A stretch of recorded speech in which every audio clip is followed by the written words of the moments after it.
Ayan mga kajak, ito yung ating sinervisan na Toyota Vios at i-scan muna natin mga kajak. Itong Vios na ito medyo familiar na tayo pagka mga ganitong bagay. So paulit-ulit naman na natin itong ginagawa. So i-scan muna natin bago tayo mag-umpisa sa ating gagawin kung ano yung lalabas mga kajak. So ito yung ating mga technician, ating mga chief mechanic yan si Mark.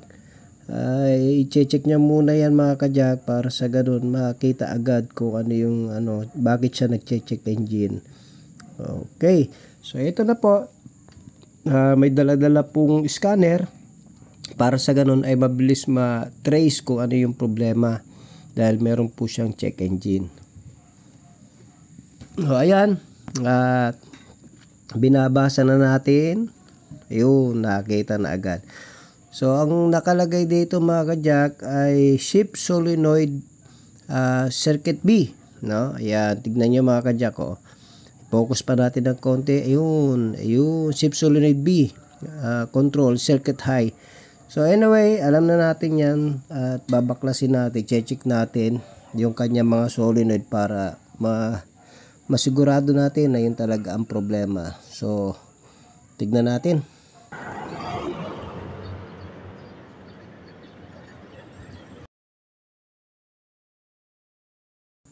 So, ayan mga kajak, no, after namin mapalitan o matanggal yung oil pan, ayan, nilinis na rin namin, napakalinis na yan mga kajak. Para sa ganun, mamaya, maganda yung kalalabasan ng resulta at ibabalik natin na maayos siya mga kajak. So anyway, ibalik na natin para okay na ito. Eto na pagkakuha natin ng solenoid, chine-check na natin yan kung ano ang reading para sa ganun alam natin yung papalitan natin. So ito kung mapapansin nyo wala ng continuity. Ayan, wala ng continuity itong isa, wala ng continuity. So ito meron pa naman pero mataas na rin yung reading. So advice natin kay sir na palitan na yung dalawa para sa ganun ayos na ayos at wala na tayong back job. At pag nasira na naman kasi isa magbabaklas ulit tayo. So mas maganda sinabay na natin at diniscountan na lang natin si sir. Ayan mga kajak, sinabay na rin natin linisan yung kanyang throttle body. Ganyan kami pag nagsiservice, sinasabay na namin yan. Yung pwede naman namin gawin. Alright.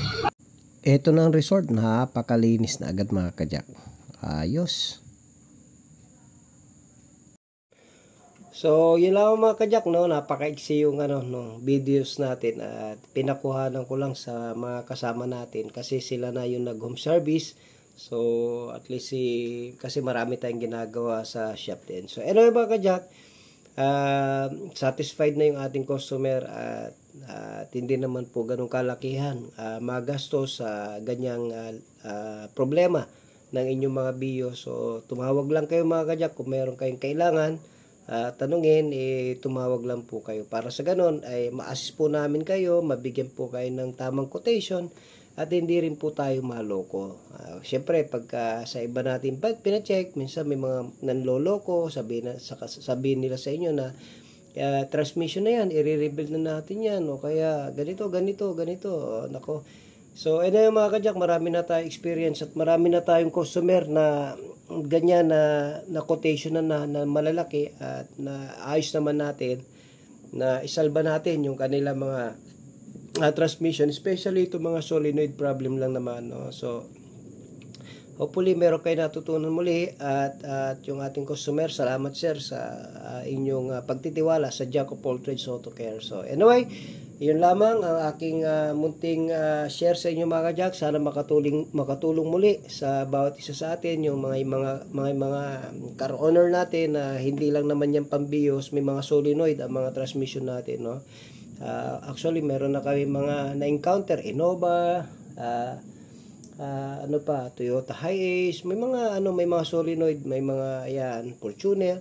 So anyway, minsan dyan lang nagiging problema ang dahilan ng paghina ng hatak, pag-check engine, at pag sinabi niya naman shift solenoid, talaga naman i-address natin yan, papalitan natin kung yan ay talagang sira na, at i-check naman natin yan mga ka-Jack. So anyway, yun lamang ang ating munting vlog, Jack of all trades Auto Care, the shop that cares for your car.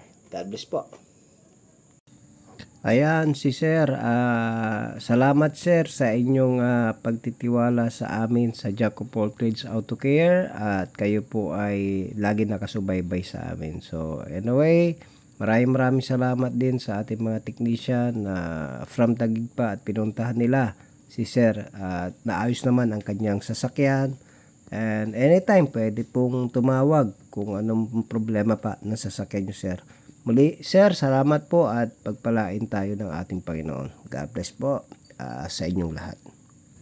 O baka siyempre kayo ay maloko patungkol dyan sa inyong automatic transmission, magpa-consult lang po kayo mga ka-Jack. Nandyan lang po yung ating cellphone number, nandyan po yung ating page. Anytime pang mga ka-Jack, pwede po kayong tumawag po sa amin at kami po ay very responsive sa amin pong pagsagot. God bless.